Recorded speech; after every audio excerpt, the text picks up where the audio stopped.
Hello friends, આજે આપણે મહત્વનું ચેપ્ટર પ્રિપોઝિશન જોઈ રહ્યા છીએ. આ ચેપ્ટરમાં આપણે કુલ 18 ખાલી જગ્યા એના રીઝન સાથે એના કારણ સાથે કરીશું. તો અંતમાં આપણે કેટલી ખાલી જગ્યાઓ સાચી હતી તેની અવશ્ય કોમેન્ટ કરજો. પહેલી ખાલી જગ્યા છે he is found dash reading a book. તો હી ઇઝ ફોન્ડ પછી હંમેશા ઓફ આવે છે. કેમ ઓફ આવે છે? તો ફોન્ડ ઓફનો અર્થ થાય છે ના શોખીન હોવું. અહીંયા ફોન્ડ પોતે જ અહીંયા એડજેક્ટિવ છે. ફોન્ડ એડજેક્ટિવ પછી હંમેશા ઓફ આવે એનું આપણે જો ગુજરાતી કરવા જઈએ તો તે પુસ્તક વાંચવાના શોખીન છે. સેકન્ડ ખાલી જગ્યા છે she is good dash English. તો કોઈ પણ આપણે સ્કિલ અથવા તો સબ્જેક્ટમાં કોઈનું પરફોર્મન્સ બતાવવું હોય તો ગુડ પછી એટ પ્રિપોઝિશન વપરાય છે. તેનું ગુજરાતી થાય છે she is good at English, એટલે કે તે અંગ્રેજીમાં સારી છે, મતલબ કે તેનું અંગ્રેજીમાં પરફોર્મન્સ બેસ્ટ છે. Third one is she is afraid dash dogs. અફ્રેડનો અર્થ થાય છે ભય અથવા તો ડર. અફ્રેડ પોતે જ એડજેક્ટિવ છે, તો અફ્રેડ પછી કોઈ પ્રિપોઝિશન આવે તો તે છે ઓફ. તો જવાબમાં આવું થશે C is afraid of dogs.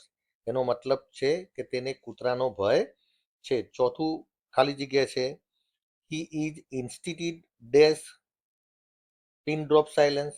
Pin drop સાયલન્સનો મતલબ છે નીરવ શાંતિ.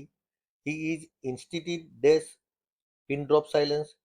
તો જ્યારે કોઈ પણ વ્યક્તિ અમુક વાતના હિમાયતી હોય, એટલે કે પોતાની વાત ઉપર જીદ કરે, ત્યારે હંમેશા ઇન્સ્ટિડ ઓન વપરાય છે. તો આના અંદર આન્સર આવશે ઓન.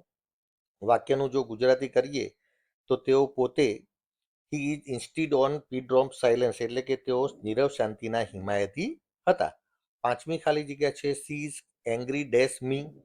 તો તમે જ વિચારો કે એમાં એટ આવશે, વિથ આવશે કે ઓફ આવશે. તો જ્યારે એંગ્રી પછી કોઈ પર્સન એટલે કે કોઈ વ્યક્તિની વાત આવે ત્યારે હંમેશા વિથ પ્રિપોઝિશન આવે છે. પરંતુ જ્યારે કોઈ થિંગ કે સિચ્યુએશનની આપણે જો વાત કરવી હોય તો એંગ્રી પછી વિથ નહીં પરંતુ એટ વપરાશે. પરંતુ અહીં પ્રોપર વ્યક્તિની વાત છે કે તે મારાથી ગુસ્સે છે અથવા તો નારાજ છે, માટે વ્યક્તિની વાત હોવાથી વિથ પ્રિપોઝિશન એ અહીંયા રાઈટ આન્સર છે. છઠ્ઠી ખાલી જગ્યા છે he is responsible dash the mistake. જ્યારે કોઈ પણ કામ કે કાર્યમાં ભૂલ થાય ત્યારે તે ભૂલની જવાબદારી સ્વીકારવા માટે રિસ્પોન્સિબલ ફોર વપરાય છે. તો આ આન્સરની અંદર આનો આન્સર ફોર એ સાચો છે. રિસ્પોન્સિબલ પોતે જ એડજેક્ટિવ છે, માટે રિસ્પોન્સિબલ પછી હંમેશા પ્રિપોઝિશન ફોર જ વપરાય. I will meet dash 5 PM. જ્યારે પણ આપણે સમયની વાત કરતા હોય, કોઈ ચોક્કસ સમયગાળાની વાત કરતા હોય ત્યારે હંમેશા સમયની આગળ એટ પ્રિપોઝિશન જ આવે છે. એટલે કે આનો અર્થ થાય છે કે હું તમને સાંજે 5 વાગે મળીશ. એનું ગુજરાતી છે I have been living here dash 2018. અહીંયા એક્ઝેક્ટ સમયગાળો એટલે કે ચોક્કસ સમયગાળો આપ્યો છે. જ્યારે પણ ચોક્કસ સમયગાળો આપ્યો એટલે કે પોઈન્ટ ઓફ ધ ટાઈમ આપ્યો હોય તો એ દર્શાવવા માટે સિન્સ વપરાય છે. આ વાક્ય ચાલુ પૂર્ણ વર્તમાનકાળનું છે. આનું ગુજરાતી આવું થાય છે કે હું 2018થી અહીંયા રહી રહ્યો છું. તો જ્યારે ચોક્કસ સમયગાળો આપણે દર્શાવવો હોય કોઈ તો એની અંદર આપણે સિન્સ આવશે. જો એમનમ ટાઈમ પિરિયડ આપ્યો હોય કે 2 અવર્સથી કે 2 વર્ષથી, ત્યારે આપણે ફોર પ્રિપોઝિશનનો યુઝ કરશું. ઓકે, જો અહીંયા નવમી જ ખાલી જગ્યા આવે છે સિન્સ અને ફોરની. સિન્સની આગળ ખાલી જગ્યા જોઈએ, હવે ફોરની છે. તો વી પ્લેડ ક્રિકેટ ડેશ 2 અવર્સ. જો અહીંયા કેટલા વાગ્યાથી એક્ઝેક્ટ રમી રહ્યા છે એનું અહીંયા કોઈ જ આપવામાં આવ્યું નથી, પરંતુ માત્ર 2 કલાકથી રમીએ છીએ. એ જ્યારે આપણે પીરિયડ ઓફ ધ ટાઈમ આવે ત્યારે આપણે ફોર યુઝ કરીશું. અને જ્યારે આપણે point of the time exact time આપ્યો હોય કે 8 વાગ્યાથી રમીએ છીએ તો ત્યાં આગળ સિન્સ આવશે. તો વી પ્લેડ ક્રિકેટ ડેશ, તો અંદર 2 અવર્સમાં ફોર આપણે પ્રિપોઝિશનનો યુઝ કરવાનો છે. 10મી ખાલી જગ્યા છે I met my friend dash Monday. I met my friend dash મંડે.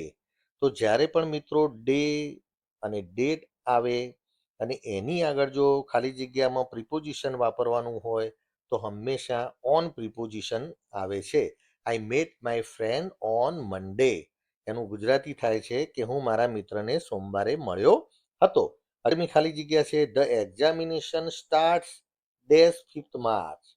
અત્યારે હાલ જ આપણે આગળ જોયું કે જ્યારે પણ કોઈ ડેટ હોય, કોઈ ડે હોય અને એની આગળ જ્યારે ખાલી જગ્યા આપેલી હોય ત્યારે પ્રિપોઝિશનમાં આપણે હંમેશા ઓનનો જ યુઝ કરીશું. તો એનું ગુજરાતી થાય છે the examination starts on 5th March, એટલે કે એક્ઝામિનેશન 5મી માર્ચથી શરૂ થાય છે. 12 એક્ઝામ્પલ છે, બ્લેન્ક છે કે divide the cake dash all the guest. અહીંયા મિત્રો જ્યારે પણ આપણે બે વ્યક્તિ વચ્ચે કંઈ પણ વસ્તુ આપણે શેરિંગ કરવાની હોય કે વેચવાની હોય, અથવા તો બે વ્યક્તિઓની વચ્ચે કોઈ ત્રીજો વ્યક્તિ ઊભો હોય, આ રીતનું આપણે જ્યારે પણ સિચ્યુએશન હોય અને એ વખતે આપણે જ્યારે પ્રિપોઝિશન મૂકવાનું હોય, બરોબર ધ્યાન રાખજો, તો એમાં બિટવીન આવશે. પરંતુ જ્યારે બેથી વધારે વ્યક્તિ વિશે વાત કરવાની હોય, બેથી વધારે વ્યક્તિ વિશે અંદર વેચવણી કરવાની હોય, અથવા તો બે વ્યક્તિથી વધારે વ્યક્તિ વચ્ચે કોઈ વ્યક્તિ ઊભો છે એવું કહેવું હોય, ત્યારે અમોંગ એ પ્રિપોઝિશન આવશે. તો એનું ગુજરાતી થાય છે divide the cake all the guest. તો બધા જ ગેસ્ટ વચ્ચે તમે આ કેકની વહેંચણી કરી દો. 13મી ખાલી જગ્યા છે ધ ટ્રેન એરાઇવડ ડેશ ટાઈમ. તો ટ્રેન પોતે છે એ ટાઈમસર છે, તો ધ ટ્રેન એરાઇવડ, એના માટે આપણે ઓન, ઇન કે એટ એમાંથી કયું પ્રિપોઝિશન આવશે? તો ઓન સાચું પ્રિપોઝિશન છે કે ધ ટ્રેન એરાઇવ ઓન ટાઈમ. એનો મતલબ થાય છે કે ટ્રેન સમયસર છે. 14મી ખાલી જગ્યા છે કે વી usually go to school dash in the morning. જ્યારે ચોક્કસ સમય આપણે જણાવવું હોય કે ભાઈ સવારમાં અમે સ્કૂલે જઈએ છીએ, તો આપણે એનું પ્રિપોઝિશન આપણે કયું લખીશું? In the morning. કયું લખીશું? કે વી usually go to school in the morning. I M looking dash my lost watch. તો હું મારી જે ખોવાઈ ગયેલી ઘડિયાળ છે એની હું શોધમાં છું. તો લુકિંગ જ્યારે પણ વપરાય ત્યારે પ્રિપોઝિશન આવશે લુકિંગ ફોર.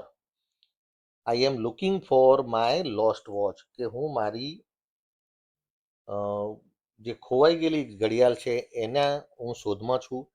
16મી ખાલી જગ્યા છે Gujarati famous dash its handicraft, એટલે કે ગુજરાત ફેમસ શાના માટે છે? તો જ્યારે પણ ફેમસ પ્રિપોઝિશન આવે, કે ફેમસ પછી હંમેશા પ્રિપોઝિશન હંમેશા ફોર જ વપરાય છે, ફેમસ ફોર. કે Gujarat is famous for its handicraft. તો ગુજરાત એ પોતાનું ભરતકામ માટે પોતે એ પ્રખ્યાત છે. 17મી ખાલી જગ્યામાં પણ ફેમસનો ઉપયોગ કરવામાં આવ્યો છે. તો આપણે અત્યારે આગળ જ જોયું કે ફેમસ પછી હંમેશા પ્રિપોઝિશન મૂકવાનું થાય ત્યારે ફોર જ આવે છે. તો he is famous four his honesty. તો તે પોતાની ઓનેસ્ટી એટલે કે પ્રામાણિકતા માટે ખૂબ જ પ્રખ્યાત છે. તો મિત્રો જ્યારે પણ ફેમસ આવે ત્યારે ફેમસ પછી હંમેશા પ્રિપોઝિશન ફોર લગાડવાનું છે. આ ખાલી જગ્યામાં જે આપણે પ્રિપોઝિશન આવ્યા છે તમારે બરોબર તૈયાર કરી દેવાના છે.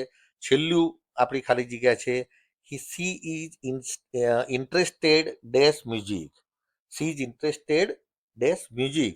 તો તેને મ્યુઝિકમાં રસ છે, તો અહીંયા આપણે પ્રિપોઝિશન ઇન અહીંયા વાપરીશું કે she is interested in music.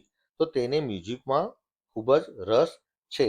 તો મિત્રો અહીંયા આપણે 18 પ્રિપોઝિશનની ખાલી જગ્યા જોઈ. આવી જ ખાલી જગ્યાઓનો બીજી એક્સરસાઇઝ તમારા સુધી પહોંચાડીશું. પરંતુ જો તમને આ વિડીયો ગમ્યો હોય તો ચોક્કસથી એને શેર કરજો મિત્રો, સબસ્ક્રાઈબ કરજો અને લાઈક કરજો. અને આવા જ જો તમે એક્ઝામની તૈયારી કરતા હો તો આવા જ વિડીયો અવારનવાર તમને મૂકતા રહીશું. તો ચોક્કસથી આ ચેનલને સબસ્ક્રાઈબ કરશો એવી આશા. આભાર. Thank you very much.